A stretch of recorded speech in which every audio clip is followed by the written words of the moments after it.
Top of the day, beautiful people. Top of the day. Happy Sunday. Happy Sunday.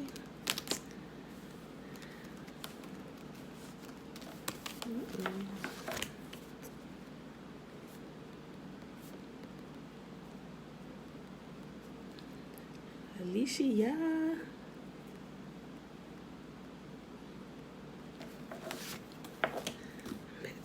Betwabu, Sawubona. Alright. Go ahead and pull this up real quick, y'all.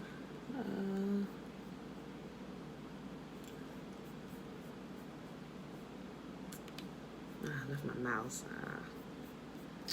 Okay. Alright, y'all.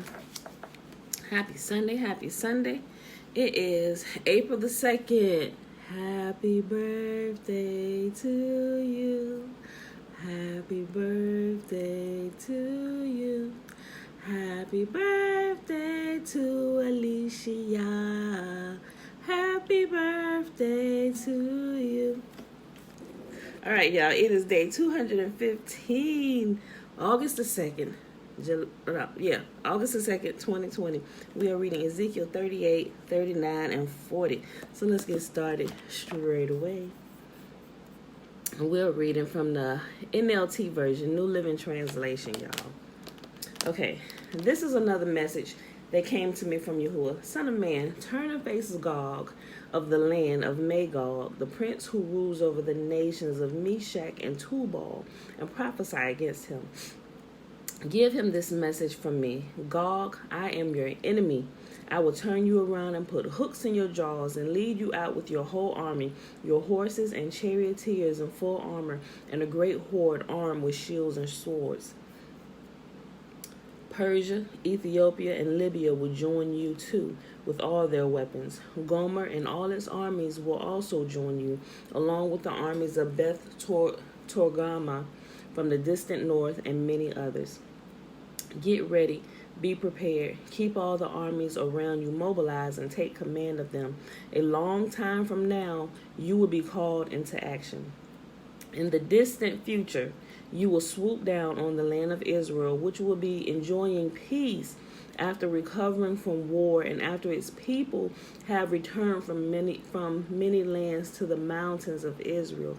You and all your allies, a vast and awesome army, will roll down on them like a storm and cover the land like a cloud. So we know that this is talking about a future prophecy, right? He said in the distant future, a long time from now, after people have returned from the four corners of the earth, after they've been enjoying peace. Matter of fact, I think it's Zephaniah. We haven't read it yet.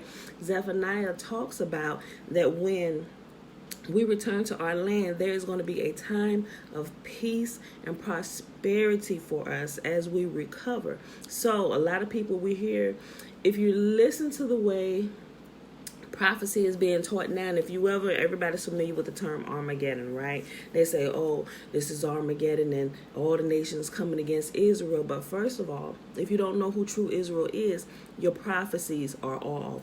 Just about 100% of your prophecies are off, because they thinking like Armageddon is going to happen now, and everybody's coming up against the created state of Israel, which was created by the Balfour Declaration. They think, oh, this is Armageddon over there. No, it's not. The people of Israel have not returned because we are still scattered to the four corners of the earth. That's going to happen a very long time from now. We have to return, and we have to enjoy a long time of peace and prosperity before all the nations realize we should not have let them go. And they're going to come up and they're going to try it again. And that's when Yahuah said, I'm going to come down. And that's when we're going to read it here today, where he said he's going to call all the nations up, to come up or whatever. He said he's going to deal with them there and plead with them for his people.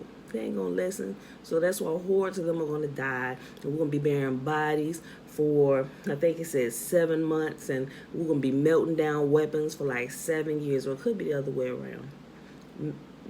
Yeah, I think it's melting down the weapons and stuff for like 7 years. So, okay, listen. Let me go back to 4. I'll read 4 again. I will turn you around and put hooks in your jaws to lead you out with your whole army, your horses and charioteers, in full armor, and a great horde armed with shields and swords. Persia, Ethiopia, and Libya will join you too with all their weapons. Gomer and all its armies will join you, along with the armies of Beth Togarmah from the distant north and many others.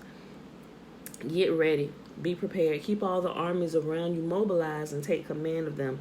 A long time from now, you will be called into action. In the distant future, you will swoop down on the land of Israel, which will be enjoying peace after recovering from war and after its people have returned from many lands to the mountains of Israel. You and all your allies, a vast and awesome army, will roll down on them like a storm and cover the land like a cloud. This is what Yahuah says. At that time, evil thoughts will come to your mind and you will devise a wicked scheme. You will say, Israel is an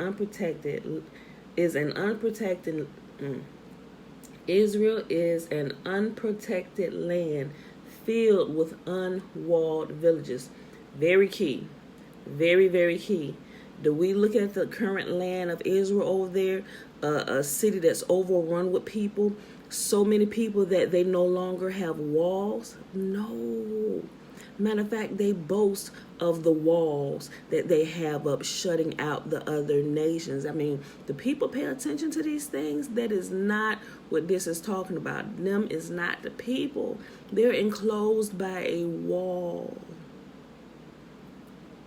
You will say, Israel is an unprotected land filled with unwalled villages. I will march against her and destroy these people who live in such confidence. I will go to those formerly desolate cities that are now filled with people who have returned from exile in many nations. I will capture vast amounts of plunder, for the people are rich with livestock and other possessions now. Think about it. Think about it. Look, they think the whole world revolves around them, because when Yahuah restores us to our land, he told us, he said, we're going to enjoy a time of peace. Old men and women going to be able to sit outside on their porches and their rocking chair in peace. The children going to be able to play in the streets. Ain't going to have to be afraid about nothing. He said no one will ever make you afraid again. You know, and we'll be known for our produce.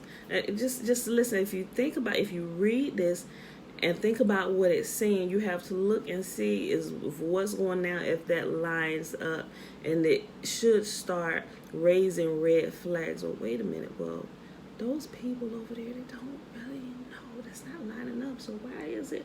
Yes, it's a conspiracy against Yahuah's people.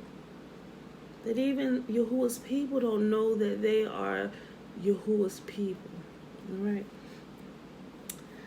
I will go to those formerly desolate cities that are now filled with people who have returned from exile in many nations. I will capture vast amounts of plunder, for the people are rich with livestock and other possessions now. They think the whole world revolves around them. But Sheba and Dedan and the merchants of Tarshish will ask, do you really think that the enemies you have gathered can rob them of their silver and gold? Do you think you can drive away their livestock and seize their goods and carry off plunder? Therefore, Son of man, prophesy against Gog. Give him this message from me. When my people are living in peace in their land, then you will rouse yourself. You will come from your homeland in the distant north with your vast cavalry and your army, and you will attack my people Israel, covering their land like a cloud. At that time, in the distant future, I will bring you against my land as everyone watches. Think about it. The world watches everything now via cell phones, social media. Y'all seen Black Panther, when he was about to take dude's head off at the beginning, and his commander-in-chief, he said, looked around and saw everybody with their cell phones. She said, the world watches. Bruh. Okay. At that time, in the distant future, I here is Yahuah, I will bring you against my land as everyone watches, and my holiness will be displayed by what happens to you, Gog. Then all the nations will know that I am Yahuah. This is what Yahuah asks. Are you the one I was talking about long ago, when I announced through Israel's prophets that in the future I would bring you against my people? But this is what Yahuah says. When Gog invades the land of Israel, my fury will boil over. In my jealousy and blazing anger, I promise a mighty shaking in the land of Israel on that day. All living things, the fish in the sea, the birds of the sky, the animals of the field, the small animals that scurry along the ground, and all the people of the earth will quake in terror of my presence. Mountains will be thrown down, cliffs will crumble, walls will fall to the earth. I will summon the sword against you on all the hills of Israel, says Yahuah. Your men will turn their swords against each other. I will punish you and your armies with disease and bloodshed. I will send torrential rain, hailstones, fire, and burning sulfur. In this way, I will show my greatness and holiness, and I will make myself known to all the nations of the world. Then they will know that I am Yahuah. Ezekiel Chapter 39. The slaughter of Gog's hordes. Son of man, prophesy against Gog. Give him this message from me. I am your enemy, O Gog, ruler of the nations of Meshach and Tubal. I will turn you around and drive you toward the mountains of Israel, bringing you from the distant north. I will knock the bow from your left hand and the arrows from your right hand, and I will leave you helpless. You and your army and your allies will all die on the mountains. I will feed you to the vultures and wild animals. You will fall in the open fields, for I have spoken, says Yahuah, and I will rain down fire on Magog and on all your allies who live safely on the coast. Then they will know that I am Yahuah. In this way, I will make my name holy among all the people of Israel. I will not let anyone bring shame on it. And the nations too will know that I am Yahuah, the Holy One of Israel, or the Mighty One of Israel, or the Deliverer of Israel. Yahuah is the Deliverer of Israel. And the nations too will know that I am Yahuah, the Holy One of Israel. That day of judgment will come, says Yahuah. Everything will happen just as I have declared it. Then the people in the towns of Israel will go out and pick up your small and large shields, bows and arrows, javelins and spears, and they will use them for fuel. There will be enough to last them for 7 years. They won't need to cut wood from the fields or forests, for these weapons will give them all the fuel they need. And also think about it now, it's not just spears and arrows, but it's also guns and automatic weapons. They won't need to cut wood from the fields or forests, for these weapons will give them all the fuel they need. They will plunder those who have planned to plunder them, and they will rob those who plan to rob them, says Yahuah. And I will make a vast graveyard for Gog and his hordes in the valley of travelers east of the Dead Sea. It will block the way of those who travel there, and they will change the name of the place to the Valley of Gog's Hordes. It will take 7 months for the people of Israel to bury the bodies and cleanse the land. So 7 years to melt down all the weapons. 7 months to bury all the dead bodies that will be laying around. It will take 7 months for the people of Israel to bury the bodies and cleanse the land. Everyone in Israel will help, for it will be a glorious victory for Israel when I demonstrate my glory on that day, says Yahuah. After 7 months, teams of men will be appointed to search the land for skeletons to bury, so the land will be made clean again. Wherever bones are found, a marker will be set up, so the burial crews will take them to be buried in the valley of Gog's hordes. There will be a town there named Hamona, which means horde, and so the land will finally be cleansed.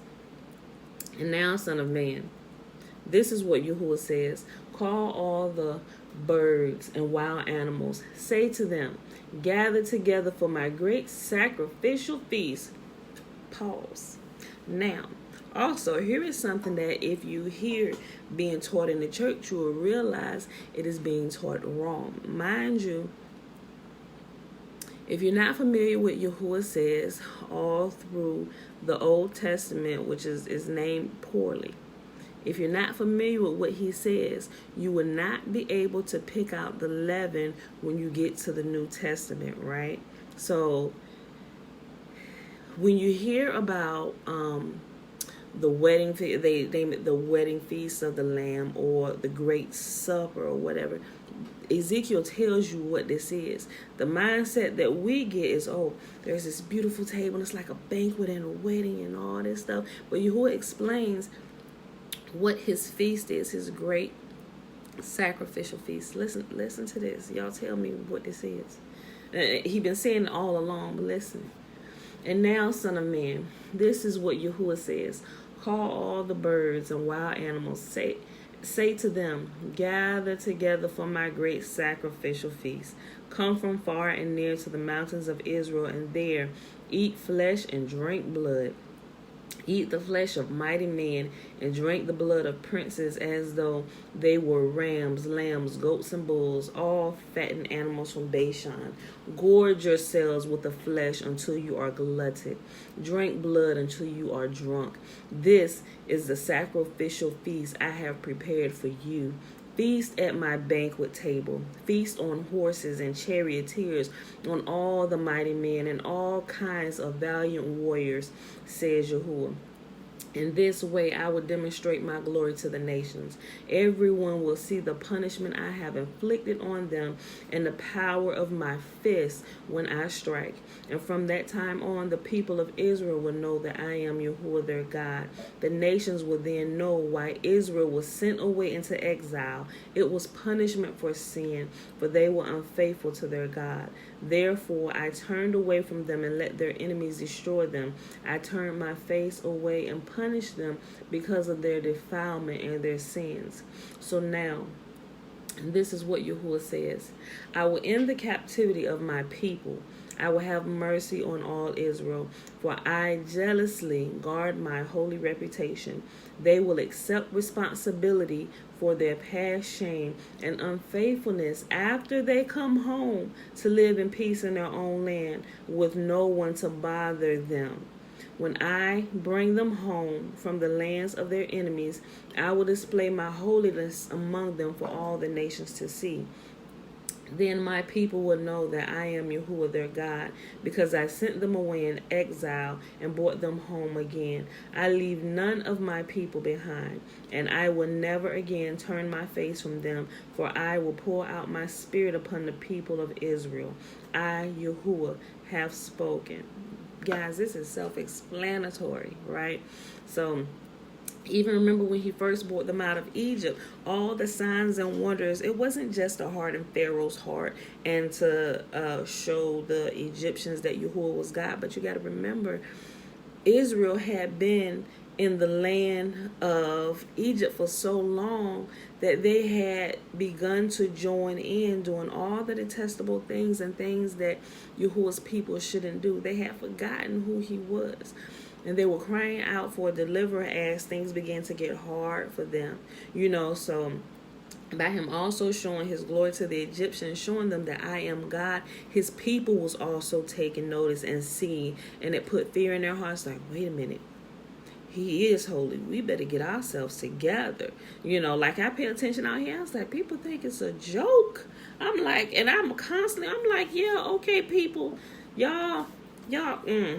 Like Yahuah is displaying his glory, and it's still not clicking with some people yet, right? But all right, y'all, last chapter for today. So he shows his glory to make his name holy and famous among all the nations, but not just them, but also a re-education for the misinformation that his people has gotten about him. So we're also seeing that he is holy. And there is no one that can match his gangster. All right, y'all. Last chapter for today, Ezekiel chapter 40. On April 28th, During the 25th year of our captivity, 14 years after the fall of Jerusalem, Yahuah took hold of me. In a vision, he took me to the land of Israel and set me down on a very high mountain. For there I could see toward the south what appeared to be a city. As he brought me nearer, I saw a man whose face shone like bronze standing beside the gateway entrance. He was holding in his hand a linen measuring cord and a measuring rod. He said to me, "Son of man, watch and listen. Pay close attention to everything I show you. You have been brought here so I can show you many things. Then you will return to the people of Israel and tell them everything you have seen." I could see a wall completely surrounding the temple area. The man took a measuring rod that was 10.5 feet long and measured the wall. And the wall was 10.5 feet thick and 10.5 feet high. Then he went over to the eastern gateway. He climbed the steps and measured the threshold of the gateway. It was 10.5 feet front to back. There were guards, alcoves on each side built into the gateway passage. Each of these alcoves was 10.5 feet square, and the distance between them of 8 3/4 feet along the passage wall. The gate's inner threshold, which led to the entry room at the inner end of the gateway passage, was 10.5 feet front to back. He also measured the entry room of the gateway. It was 14 feet across, with supporting columns 3.5 feet thick. This entry room was at the inner end of the gateway structure, facing toward the temple. There were 3 guard alcoves on each side of the gateway passage. Each had the same measurements, and the dividing walls separating them were also identical. The man measured the gateway entrance, which was 17.5 feet wide at the opening and 22 3/4 feet wide in the gateway passage. In the front of each of the guard coves was a 21-inch curb. The alcoves themselves were 10.5 feet on each side. Then he measured the entire width of the gateway, measuring the distance between the back walls of the facing guard alcoves. This distance was 43 3/4 feet. He measured the dividing walls all along the inside of the gateway up to the entry room of the gateway. The distance was 105 feet. The full length of the gateway passage was 87.5 feet from one end to the other. There were recessed windows that narrowed inward through the walls of the guard alcove and their dividing walls.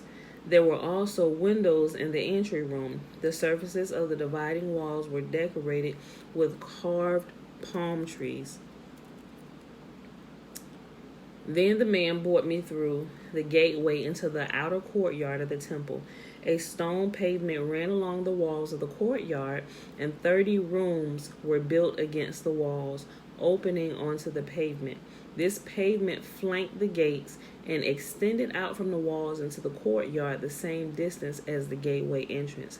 This was the lower pavement. Then the man measured across the temple's outer courtyard between the outer and inner gateways. The distance was 175 feet. The man measured the gateway on the north, just like the one on the east. Here, too, there were 3 guard alcoves on each side with dividing walls and an entry room. All the measurements matched those of the east gateway. The gateway passage was 87.5 feet long and 43 3/4 feet wide between the backside of the walls of The gateway passage was 87.5 feet long and 43 3/4 feet wide between the back walls of facing guard alcoves. The windows, the entry room, and the palm tree decorations were identical to those in the east gateway. There were 7 steps leading up to the gateway entrance, and the entry room was at the inner end of the gateway passage.